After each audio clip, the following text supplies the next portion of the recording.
ICU में जिंदगी की जंग लड़ रहे पशुपति पारस वेंटिलेटर पर इलाज जारी। चिराग से मुलाकात ने पिघलाए रिश्ते के जमे हुए पर। नमस्कार, आप देख रहे हैं सिटी पोस्ट लाइव। मैं हूं सृष्टि राज। इन दिनों सोशल मीडिया पर एक तस्वीर काफी तेजी से वायरल हो रही है, जो कहीं ना कहीं पुराने पारिवारिक विवाद के बीच अब बढ़ती नजदीकियों का संकेत है। जी हां, राष्ट्रीय लोक मोर्चा जनशक्ति पार्टी रालोजपा के प्रमुख और पूर्व केंद्रीय मंत्री पशुपति पारस जो है इन दिनों गंभीर रूप से बीमार है और पटना के कंकड़बाग स्थित एक निजी अस्पताल के आईसीयू में भर्ती है। पिछले 4 दिनों से उनका इलाज डॉक्टरों की निगरानी में चल रहा है। उनकी हालत नाजुक बनी हुई है और उन्हें वेंटिलेटर सपोर्ट पर रखा गया है। डॉक्टरों के अनुसार उनके फेफड़े में संक्रमण काफी बढ़ चुका है, जिससे उन्हें सांस लेने में लगातार दिक्कतें हो रही है। अब अस्पताल सूत्रों के मुताबिक पारस बिना ऑक्सीजन सपोर्ट के सामान्य रूप से सांस नहीं ले पा रहे हैं। उनका ऑक्सीजन लेवल भी स्थिर नहीं है, जिसके कारण उन्हें लगातार निगरानी में रखा गया है। अब इस पूरे इलाज की देखरेख AIIMS के वरिष्ठ डॉक्टर आनंद कुमार कर रहे हैं, जो उनकी स्थिति पर करीब नजर रख रहे हैं। अब डॉक्टरों की टीम हर पल उनकी हालत का आकलन कर रही है और जरूरी मेडिकल हस्तक्षेप भी किया जा रहा है।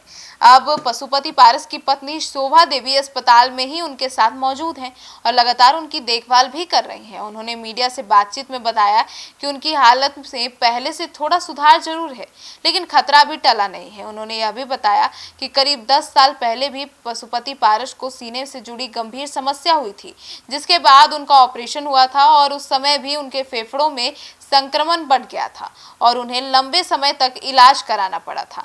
जानकारी के अनुसार पशुपति पारस लंबे समय से सांस की बीमारी से जूझ रहे हैं। उन्हें पहले भी कई बार सांस लेने में परेशानियां हुई थी। इसके कारण उन्हें वेंटिलेटर पर भी रहना पड़ा था। डॉक्टरों की सलाह के बाद वे पिछले कई वर्षों से नियमित रूप से स्टीम लेते रहे हैं और भर्ती होने से पहले भी उन्हें दिन में 3 बार स्टीम लेने की सलाह दी गई थी, जिसका वे पालन भी कर रहे थे। बावजूद इसके पिछले कुछ दिनों में उनकी तबीयत बिगड़ती जा रही थी। अब 13 अप्रैल की रात अचानक उनकी सांस लेने की जो तकलीफ थी वो बढ़ गई और उन्हें चक्कर आने लगे, जिसके बाद उन्हें तुरंत अस्पताल में भर्ती कराया गया। अब इस बीच सबसे भावुक कर देने वाला पहलू रहा चिराग पासवान और उनके चाचा पशुपति पारस की मुलाकात। जी हाँ, राजनीतिक मतभेदों के बावजूद चिराग पासवान अपने चाचा से मिलने अस्पताल पहुंच गए। बताया जाता है कि जब पारस ने अस्पताल के बेड पर लेटे लेटे चिराग को देखा तो वे भावुक हो गए और उन्हें अपने भतीजे को गले लगा लिया। यह दृश्य वहां मौजूद लोगों के लिए भी काफी भावुक क्षण था।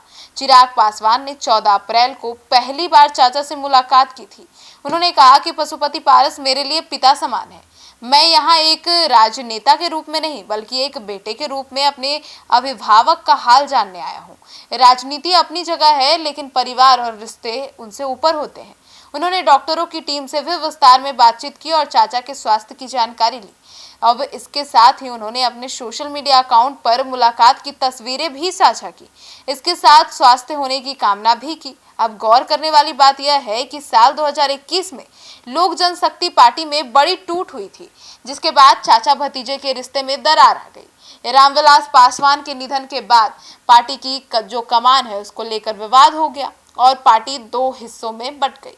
एक गुट का नेतृत्व पशुपति पारस ने संभाल लिया, जबकि चिराग पासवान ने लोक जनशक्ति पार्टी रामविलास के नाम से अलग पार्टी बना ली। 14 जून 2021 को पार्टी में औपचारिक रूप से विभाजन हो गया और पारस गुट ने चिराग को पार्टी के सभी पदों से हटा दिया और खुद राष्ट्रीय अध्यक्ष बन गए। इसके बाद 7 जुलाई 2021 को पारस केंद्रीय मंत्री भी बने। वहीं चिराग को उस समय राजनीतिक दौर पर बड़ा झटका लगा था और उन्हें केंद्र व राज्य की सत्ता से बाहर होना पड़ा था। हालांकि 2024 के लोकसभा चुनाव में चिराग पासवान ने जोरदार वापसी की और उनकी पार्टी ने 5 सीटों पर जीत दर्ज की। इसके बाद उन्हें केंद्र सरकार में मंत्री पद मिला, जबकि पशुपति पारस NDA के हाशिए पर चले गए। अब इस दौरान दोनों के बीच राजनीतिक दूरी और बढ़ गई। अब सिर्फ राजनीति ही नहीं, बल्कि परिवार के भीतर भी विवाद गहराया। 2025 में संपत्ति के बंटवारे को लेकर भी अब विवाद काफी गहराया और रामविलास पासवान की पहली पत्नी राजकुमारी देवी ने पशुपति पारस की पत्नी शोभा देवी और अन्य पर दुर्व्यवहार के आरोप लगाते हुए थाने में शिकायत भी दर्ज कराई थी। अब रामविलास पासवान की निजी जिंदगी भी चर्चा में रही। उन्होंने 1960 में राजकुमारी देवी से पहली शादी की थी, लेकिन 1983 में तलाक के बाद उन्होंने रीना शर्मा से दूसरी शादी की। चिराग पासवान रीना शर्मा की बेटे हैं।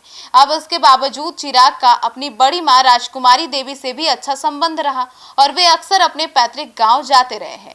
अब आज जब पशुपति पारस जिंदगी और मौत के बीच जूझ रहे हैं, तो यह पूरा घटनाक्रम एक बार फिर से दिखाता है कि राजनीति कितनी भी कठोर क्यों ना हो, लेकिन परिवार और रिश्तों की अहमियत उससे कई ज्यादा होती है। चिराग और पारस की मुलाकात ने यह साबित कर दिया है कि मतभेद अस्थायी हो सकते हैं, लेकिन खून के रिश्ते हमेशा कायम रहते हैं। फिलहाल पूरे बिहार की नजरें पशुपति पारस के स्वास्थ्य पर टिकी है। अब समर्थक और शुभचिंतक उन्हें जल्द स्वस्थ होने की कामना भी कर रहे हैं, जबकि डॉक्टरों की टीम हर संभव प्रयास में जुटी है।